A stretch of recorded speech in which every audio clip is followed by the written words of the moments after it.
We're still basking in the great success that our athletes achieved at the recently concluded Olympic Games in Tokyo. Inside today's edition of Jamaica Magazine, we pay tribute to a sprint champion who is among those who've inspired this generation of athletes. There is more to see and discuss inside the program. I'm Adrian Atkinson. We'll be right back with it all. Motorists, when driving on the road, here are some simple reminders. Look out for and extend courtesy to all road users. Give plenty of room to pedestrians, especially in wet weather. Drive slowly. No bother wet them up. Slow down when approaching a pedestrian crossing or school, and always be prepared to stop. Remember, a school zone is a 30-kilometer zone. Cut your speed. Drivers of large and slow-moving vehicles should always keep in the far left hand of a dual carriageway. Keep it simple. Drive left and pass right. These are just simple reminders of your road duties. Drive safely.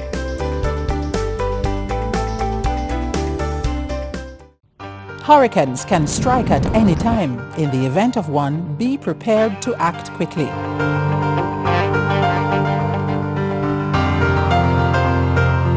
If a hurricane watch or warning has been issued, review your home disaster response plan. Map out likely routes to evacuate if your home is at risk and confirm with relatives or friends you plan to stay with. Also, confirm the location of the nearest shelter. Check your emergency supplies and restock if necessary. Remember, disasters do happen, so be prepared.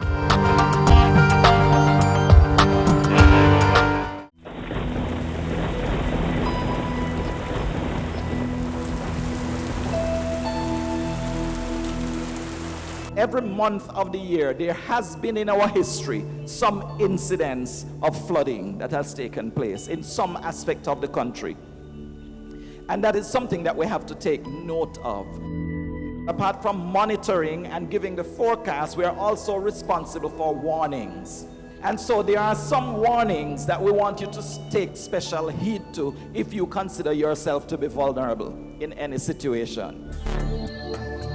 When we speak about a flash flood watch, it means that there is a feature, some kind of weather system that is going to produce enough rainfall that makes it possible for you to get flooding. So it means start to watch because the water levels are going to be increasing and there is the possibility of the flooding. Now, if we start to see that in some area flooding has started to occur, or if we believe that the flooding has been so close to an area that it is going to happen in that area in a short space of time, we will escalate that flash flood watch and refer to it as a flash flood warning. So when we talk about a flash flood warning, it means not only that the flooding is possible, but the flooding either has already started to happen or is going to happen in a very short space of time because it is very close to that area. So it is important to know what the watch means as opposed to what the warning means. Usually with the warning, we will not only issue a warning, but we will also tell you what kind of actions are important or what you should not do. Like do not go through flooded waterways because it could pose a risk to your life and to your property. Also, if you live in low-lying or flood-prone areas, if it is an area that is regularly experiencing flooding, a flash flood warning for your area would mean that now is the time to move to higher ground because the flooding has already started or is going to happen very shortly. It is also important for us to know where we live because sometimes in our messages we might not refer to the actual town, but we will tell you what part of the country the flood watch or the flood warning is relevant to. So if we talk about central parishes, we are referring to Clarendon. We're also talking about Manchester. We're also talking about St. Anne. These are central parishes. So you have to be knowledgeable of where you live so that you know whether the message actually applies to you. The messages that we issue for hurricanes and tropical storms are watches and warnings as well, like the flooding. But in this case, for a tropical storm or a hurricane, when we issue a watch, it means the conditions that are associated with the storm or the hurricane are possible within a certain time frame. If you hear tropical storm or hurricane watch, you could get the impact of that system within a day and a half, 36 hours. If we mention that this is a tropical storm or a hurricane warning, it means that you only have 1 day before that thing can affect you. So we are moving to how quickly you need to make sure that you are prepared by naming it a watch or a warning. So the watch is the first level of the alert that there is something that is likely to affect you. But when we move to a warning, it means now is the time to batten down because you most likely are going to experience that storm or hurricane. We might have a tropical wave, which is the least of them, in that it can still cause a lot of rain and it can still cause flooding and devastation, but it will not have very strong winds associated with it. But then there is the tropical depression that is a little stronger because now you have winds that are moving with it, gusty winds, and it also has a lot of rainfall. Then you have tropical storms, which is a more severe kind of tropical depression because the winds are even stronger. And then if it gets even stronger, it could become a hurricane. So it's important that you have your radio and that your radio is battery controlled, not dependent on electricity, so that you can hear the warning messages that come from the meteorological service. Also bear in mind that if you dial 116, you will be able to hear the latest message coming out of the meteorological service related to any warnings. We cannot stop paying attention. We cannot let down our guard. You have to prepare yourself and stay prepared until we are out of the threat.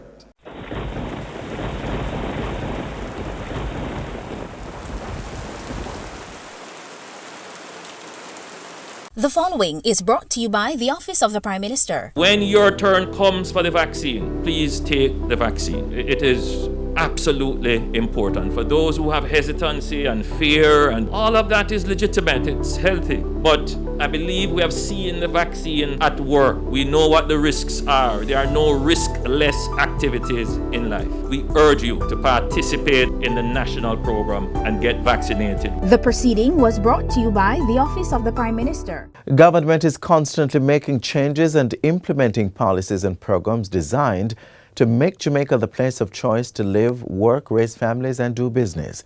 Let's look at some of the developments coming out of the Office of the Prime Minister in the last week.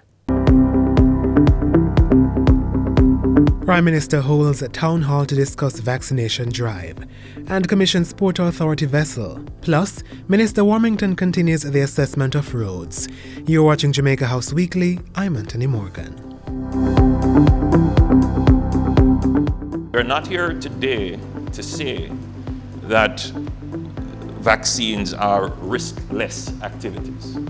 That's not what we're saying. There are concerns about vaccines, and some of those concerns would be legitimate. What we do know, however, is that for the vaccines that have been given approval, emergency approval, that these vaccines have a long history of development. Though they were rapidly brought to market, they were in development for a long time. The technology around the development of these vaccines are, in some cases, fairly standard, would have been around for decades, even hundreds of years. And the new technology is well tested and well proven as well. Prime Minister Andrew Holness making a case for persons to take the COVID-19 vaccines. Mr. Holness says research has shown that there's a low risk of adverse reactions to the vaccines. According to the Prime Minister, for the country return to normal, economically and socially, involves achieving herd immunity, and this means persons must get vaccinated. The time is now. We have vaccines. We have enough vaccines that if you should come out tomorrow, we'll be able to vaccinate everyone who would come. So I'm appealing to Jamaicans and to persons who are living here, please take the vaccines. The best vaccines is the one that is available. The Prime Minister was speaking Thursday at a vaccination town hall dubbed Stay Safe, Vaccinate. It's part of government's enhanced interaction with the public to get every single Jamaican to voluntarily take the vaccine. On Wednesday, Prime Minister Andrew Holness commissioned into service the Port Authority of Jamaica's utility vessel, the Jamaica 3. The acquisition of the Jamaica 3 is in line with the government's thrust to modernize public infrastructure and to leverage technology. As a country, we have underinvested in infrastructure and equipment over decades. The vessel replaces the 42-year-old Jamaica 2 and will be used to maintain navigational buoys and beacons, as well as 2 offshore lighthouses at the Morant and Pedro Keys. Mr. Holness says investments such as these will further enhance Jamaica's shipping industry. Jamaica is the first country in the region to have a fully functional port community system with an electronically integrated sector. Terminals, shipping agents, brokers, truckers, and warehouses. Cargo clearance times have substantially improved, and the Jamaica Doing Business Index has advanced significantly.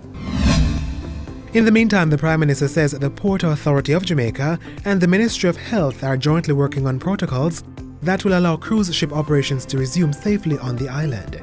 Mr. Holness says the government will have to look at balancing both public health and the economic well-being of citizens. We are expecting to have cruise shipping return to Jamaica very soon with strict protocols that will enable persons who have had their livelihoods decimated by the pandemic to have some hope even. And at the same time, with the maintenance of the protocols, that no life is lost because of complacency or carelessness. The minister responsible for works in the Ministry of Economic Growth and Job Creation was out in the field this past week. As he continued his assessment of the island's road network, Minister Everald Warmington ventured to northwestern Clarendon. He promised to make funds available to immediately address the deplorable conditions of the roadway from Summerfield through Trout Hall to Frankfield. Minister Warmington also viewed roadways for which tenders have been issued. These include the $20 million upgrade of the road between Grantham and White Shop. $30 million has been set aside for Effort Road and Brian Peace, and $20 million for Coffee Peace. The breakaway at Victoria will be improved by $28 million. $110 million has been earmarked for the Southwood Bridge, while overlay works will begin soon on the Andrew Hill Main Road. The others, then we look at the Victoria Thompson Town Road, the Copperwood. We have the Trout Hall breakaway, Coffee Factory breakaway. Quite a few places there we need to look at. Grantham breakaway, Sanguinity Cross Trains, Smithville Cornell breakaway, Leicester 9 turn. Leicester and 9 turn. These are areas that badly need to be addressed and repaired, and I've asked the team to give me some estimate. And the Ministry of Economic Growth and Job Creation last week issued a reminder of the August 31 deadline for its low-cost housing design competition. Interested participants are encouraged to submit creative, original, resilient and low-cost housing designs in 1, 2, 3 bedrooms or multifamily units. The winning design in each category will serve as a model for the nation's social housing program, with a $1 million prize for first place, $500,000 for second place, and $250,000 for third place. It's open to all nationals regardless of their country of residence and is targeting engineers, architects, builders and students from the built environment. Application submissions may be done individually or in teams of no more than 5 persons and should be sent to low-cost housing design at megjc.gov.jm. And that's it for Jamaica House Weekly. Be sure to join us next time for more of the news stories coming out of the office of the Prime Minister.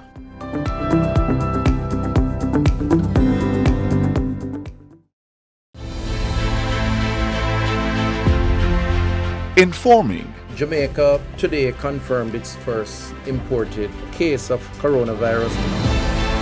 Educating. If you follow the recommended procedures, it is highly likely that you will not get the disease. Going beyond to keep you informed and connected. Welcome to Get the Fact. even through the pandemic. Helping you stay safe while we protect ourselves.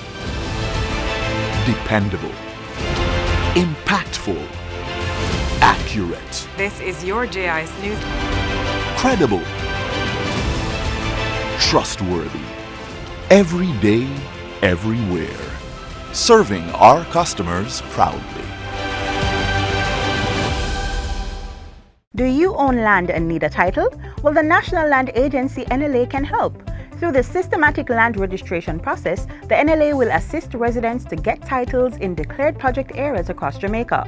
Systematic land registration is the methodical and orderly registration of parcels of land in a designated area known as systematic adjudication area. For further information on the systematic land registration process, including declared systematic adjudication areas, who can apply and the benefits, visit the National Land Agency's website at www.nla.gov.jm or email asknla@nla.gov.jm. The National Land Agency, one goal.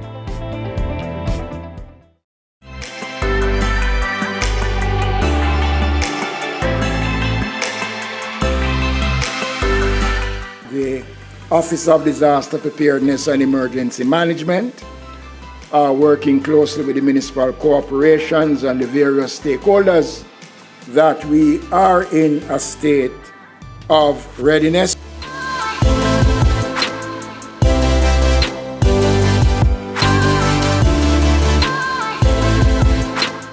When the advisory are given that person should heed the warning, you move to your nearest shelter.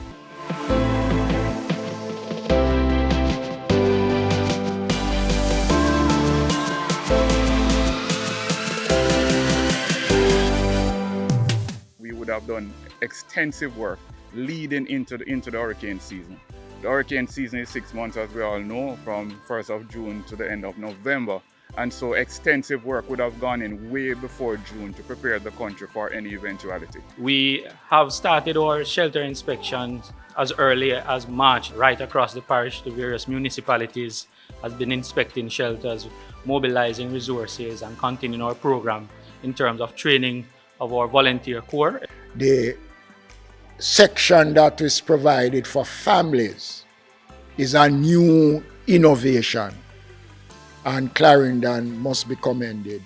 So I'm saying, yes, I am more than satisfied, well pleased and satisfied.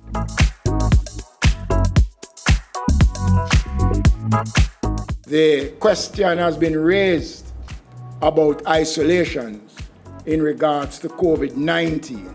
All our shelters are equipped with isolation areas so that persons, if they come down with COVID, will be relocated to these shelters. This year, we have what we call our COVID protocol officers, who are specifically trained and in place in relation to ensuring sanitizing, mask wearing, temperature checks at the facilities, and general protocols being observed in the shelter facility.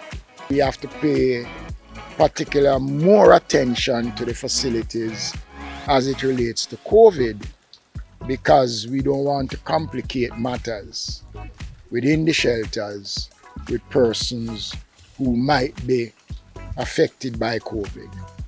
I can only urge Jamaicans to observe the protocols.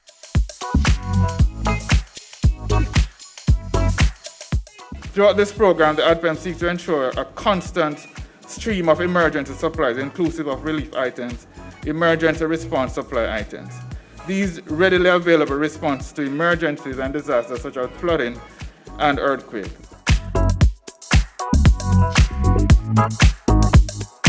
Many schools are used as shelters, and they should leave it when they leave in the same condition that they would have gone into or better.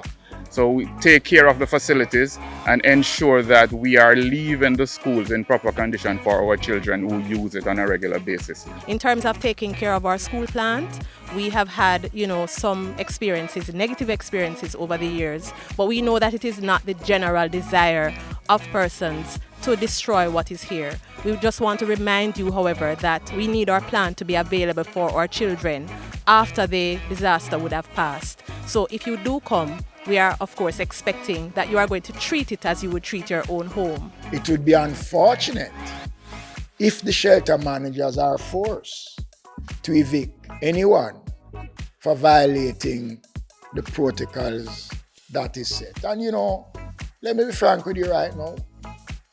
It's time now we become more responsible. So I am expecting that nobody will attempt to cook in the shelters, because that is not going to happen. This government, since 2016, have made arrangements that once the shelters are occupied, we will provide food supplies for persons within the shelters. So the rules that are laid out are clear. It is written. I am pretty sure that the persons coming to the shelters will abide by these protocols. I have no doubt that they will. But if they break the rules, then the shelter managers have that responsibility to restore law and order. We continue to keep the public abreast as to where will be the most vulnerable areas for us to activate shelters. And those shelters that are activated will also be published through our social media and the general media channels.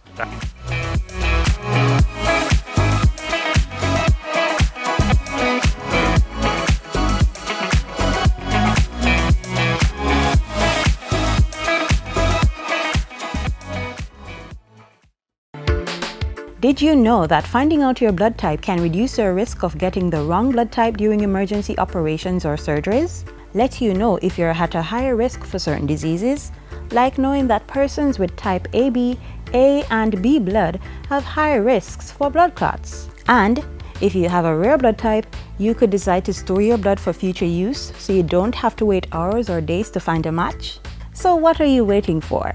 Find out your blood type today. It can not only help to save your life, but also the lives of others. Like we promised earlier, we are saving space in today's magazine to recognize one of Jamaica's most decorated track athletes. Up next, Sport Minister Olivia Grange pays tribute to the woman affectionately called VCB. Take a look. She is an 8-time Olympic medalist who has won 3 gold medals at the Olympics and 3 at the World Championships. She has in her possession over 50 medals for her outstanding work as an athlete.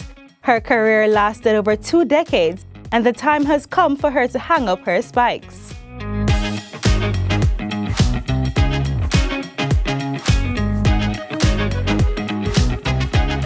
My reaction to Veronica announcing that she's hanging up her spikes and she's retiring brings to mind that Veronica is Jamaica's most decorated female athlete, and that we cannot praise her enough for her outstanding performance as an athlete.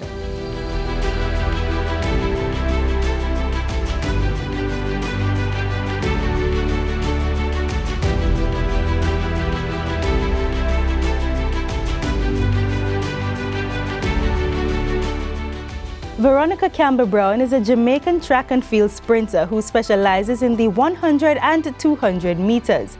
Her personal best of 10.76 seconds in the 100 meters makes her one of the top 10 fastest female athletes in the world and 4th fastest among Jamaican women.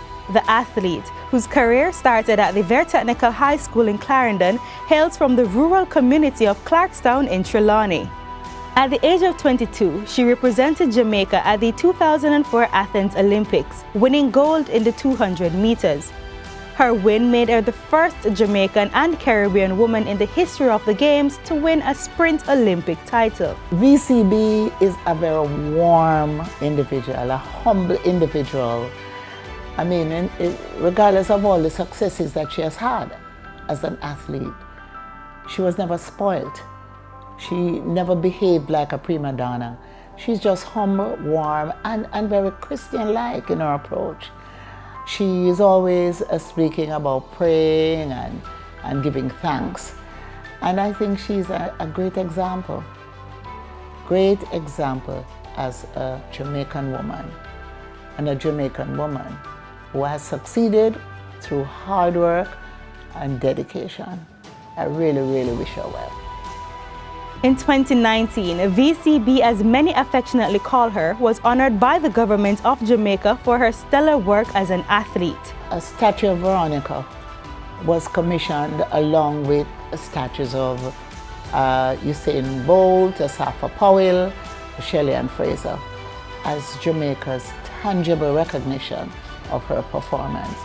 And it is now proudly erected in Statue Park in the National Stadium complex. And further to that, we renamed the Troy Primary School as the Veronica Campbell Brown Primary School. The 39-year-old Olympian, wife and mother, says she will now turn her focus to parenting and her entrepreneurial and charity ventures, such as the VCB Foundation. I wish her well in her retirement. I wish her success in her venture, business venture, in working on her brand and her merchandising, and that she will be able to market herself as effectively as she has done Jamaica proud as an athlete.